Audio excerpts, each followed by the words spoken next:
In the lead export nations of pharmaceutical products, there has been a long-standing connection between these corporate interests and government officials and regulatory agencies, and etc., etc. Take, for example, Germany. The entire German nation after World War II, was called West Germany, was created around the chemical pharmaceutical cartel, Bayer, BASF, Höchst. Several chancellors came directly from these companies and were promoted into the highest office, meaning the Chancellery of Germany. Like Helmut Kohl. Helmut Kohl was a lead person, and of course the people around him, Mr. Schäuble, Angela Merkel, are direct offsprings of Helmut Kohl's era. And all areas of German society have been affected by the very nature of the power of these interest groups, and whether that is medicine, a strong connection into the medical schools, what you learn as a medical student, strong connection into the media, a strong connection even in the legal system, so that when you are being attacked as someone who is challenging the pharmaceutical interests, you face an uphill battle, because the pharmaceutical interest is just the common denominator of that society. Good. Tell me, what do you say in your book? What is it about? Which book? The one with the United Europe. The Nazi roots of the Brussels EU. What is the connection between these big groups, pharmaceutical, with the politicians and the Nazis in the wars? Well, first, the people of the world were told about history that there was World War I, and it just happened. Some states, some kings or emperors at that time ended up in some rivalry, and suddenly there was war. Not so. This war was a war of conquest, organized, conceived, strategically planned by pharmaceutical and chemical cartel, namely Bayer, BASF, Höchst, who at that time had the lead in identifying new molecules, reproducing them, patenting them, owning them, and they wanted to export this model to other countries. Now, these other countries, they didn't want to be controlled by them, so they needed to organize a military adventure, military conquest of these countries. And now we understand that the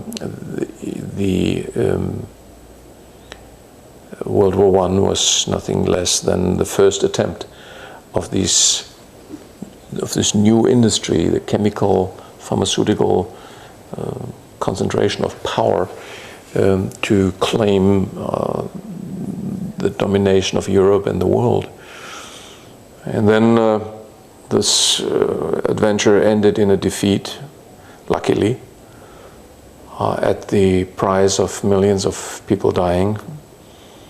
And the German emperor was sent into the exile, and the corporate interest continued and invested in the Nazis. And Bayer, BASF, Höchst, by that time they had formed the IG Farben cartel, became the largest supporter of the Nazis' rise to power.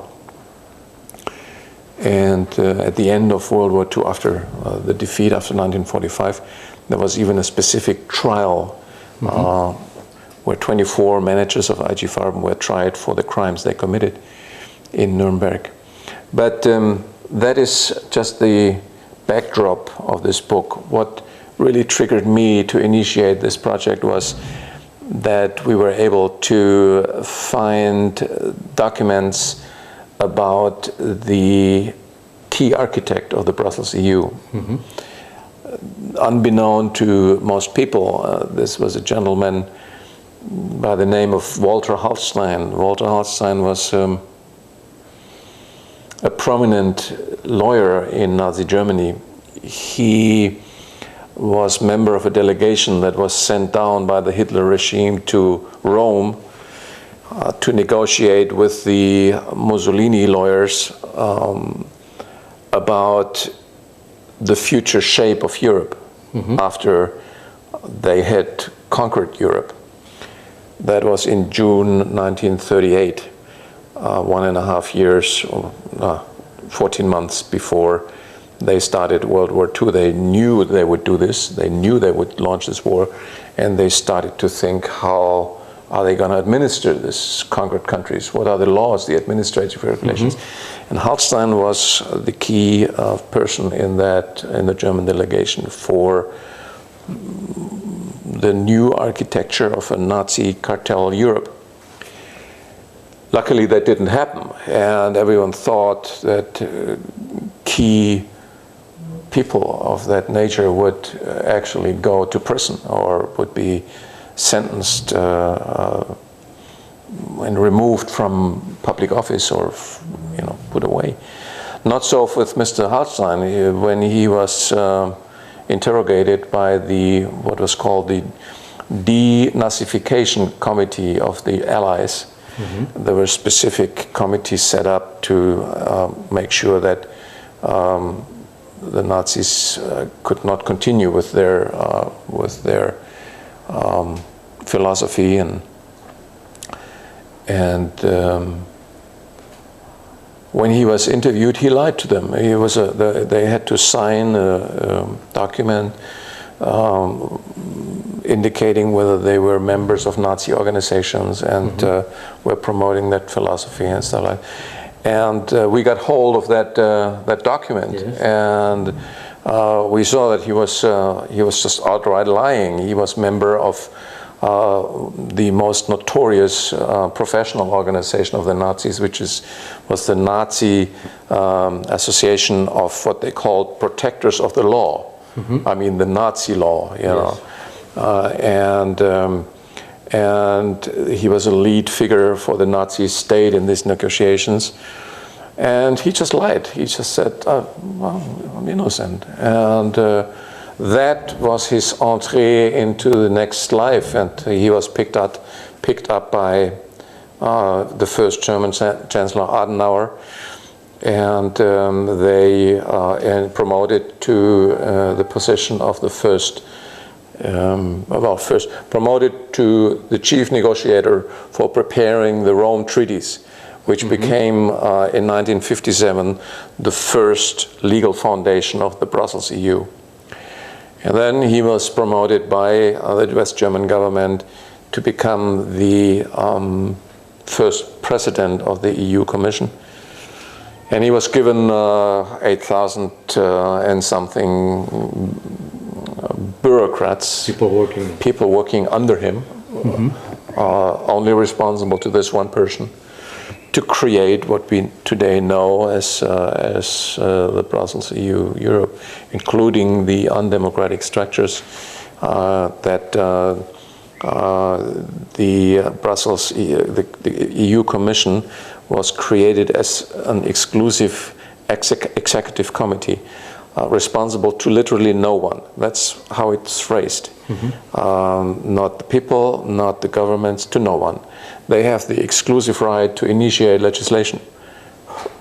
Where are we? We're living in the 21st century and everyone thinks we are living in a democracy. It's outright dictatorship there on behalf of corporate interests. And it's fantastically masked by the propaganda that is being made to praise Europe as the model of peace and the model of prosperity, and etc., etc. And it's only now that the crisis that this model initiated, the one-sidedness for the corporate interests in Spain and other countries in Europe, Greece, Italy, Portugal, Ireland, and so on. So pretty soon France and ultimately also Germany. It is only now that this crisis is breaking open that these facts can be traced back to their origin. So in a nutshell, the Hallstein documents were, for me, the main reason to launch this project. I was very happy to have good colleagues working with me, Dr. Nitsuki, my long-standing colleague from Poland, Paul Taylor, and of course August Kowalczyk, who is a survivor of the Auschwitz concentration camp. And with his support for this book, he of course was adding a lot of authenticity as one of the victims of Auschwitz. Auschwitz being, of course, 100% a subsidiary of IG Farben at the time.